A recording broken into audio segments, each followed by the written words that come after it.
នាយករដ្ឋមន្ត្រីអ៊ីស្រាអែល Benjamin Netanyahu បានអវត្តមានក្នុងកិច្ចប្រជុំគណៈរដ្ឋមន្ត្រីយោធាចំពេលផ្ទុះពាក្យចាមអារ៉ាមថាលោកបាត់បង់ជីវិត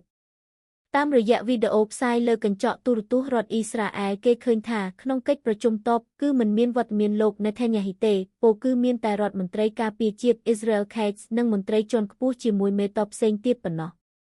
អ្វីដែលគេសង្ស័យគឺថាចាប់តាំងពីសង្គ្រាមជាមួយអ៊ីរ៉ង់ផ្ទុះឡើងលោក Netanyahu មិនដែលអវត្តមានទេសម្រាប់កិច្ចប្រជុំសំខាន់បែបនេះដូច្នេះនេះជាលើកទី1ហើយដែលនាយករដ្ឋមន្ត្រីអ៊ីស្រាអែលបាត់មុខពីកិច្ចប្រជុំគណៈរដ្ឋមន្ត្រីសន្តិសុខ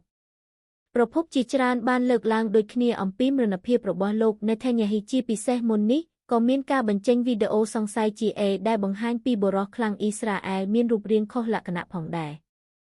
យ៉ាងណារហូតមកដល់ម៉ោងនេះនៅមិនទាន់មានភស្តុតាងរឹងមាំណាមួយដែលបញ្ជាក់ថាលោក Netanyahu បាត់បង់ជីវិតនោះទេផ្ទុយទៅវិញវាហាក់ដូចជាយុទ្ធសាស្ត្ររក្សាសុវត្ថិភាពយ៉ាងតឹងរ៉ឹងបំផុតរបស់អ៊ីស្រាអែលចំពេលសង្គ្រាមកំពុងឈានដល់ដំណាក់កាលគ្រោះថ្នាក់